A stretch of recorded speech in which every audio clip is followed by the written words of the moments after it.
No surprises here, Ian. Once the excitement of today calms down, what does Couillard need to do to rebuild party unity? Well, Jean Lapierre was quite right, Tara. He doesn't need to be in the legislature. His job is in the regions. It's recruiting candidates. It's filling the coffers. It's having a policy convention sometime before the next election. Because he has only one job, which is to win the next election. And in terms of the unity of the party, 58% on a first ballot kind of speaks for itself. And a delegated convention like the one we just saw, even if it only had one ballot and lacked the suspense of a second ballot, it didn't hurt the Liberals at all. They'll get a bounce out of this weekend. The visuals were great. It was a great show they put on down there at the Verdun Auditorium. They certainly did. So, Ian, with so much controversy over Bill 101 these days, is Phillipe Couillard a committed federalist? Is he going to properly represent Quebec's Anglophone community? Well, first of all, he's a federalist by conviction and not by convenience. And second, he doesn't believe in the ghettoization of the English community the way that the PQ have done by making Jean-François Lisée the minister responsible for Montreal and Anglophones. He marched in the St. Patrick's Day parade today, by the way. And what about any connection he had to Arthur Porter? Is that going to be an albatross, or can he walk away from it? Well, he wouldn't be the first guy who'd been bamboozled by Arthur Porter, would he? I mean, up to and including the federal government that made him head of the Security Intelligence Review Committee and made him a privy councillor in the process. But if that case goes to trial, that fraud case, it could be inconvenient for Couillard in the short term, yes. All right, we'll have to see about that. So what about Couillard's plan to reopen the Constitution? Bad idea. Bad idea, plain and simple. Want to see my scars from Meech Lake? I was there.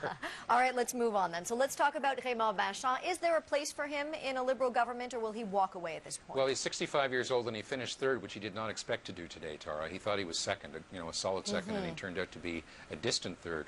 And as Rob said in his piece, the rising star of the show was Mr. Marois and not Bachand, who at 65 would normally be moving on. But yet his record as finance minister was excellent. They need him in the ledge at least until the election, for sure. So, Ian, one last question. I want to talk about Jean Charest, but first, let's take a listen.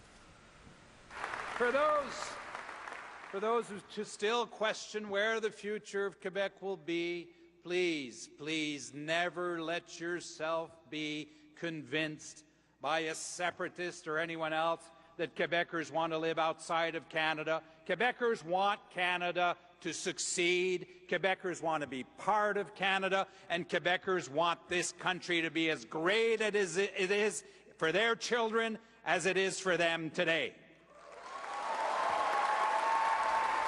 Jean Charest speaking at a tribute to him and his long career in politics last night. He talked fiercely about Quebec's place in Canada. What did you think of the tribute and of his speech? It was a reminder of how good a retail campaigner and politician and stump speaker that they're losing. He would have been the youngest candidate in this leadership race at the age of 54.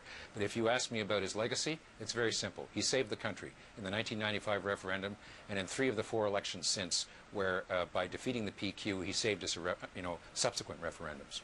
All right. Ian McDonald, thank you so much for all your interesting analysis. It's always great. Thank you.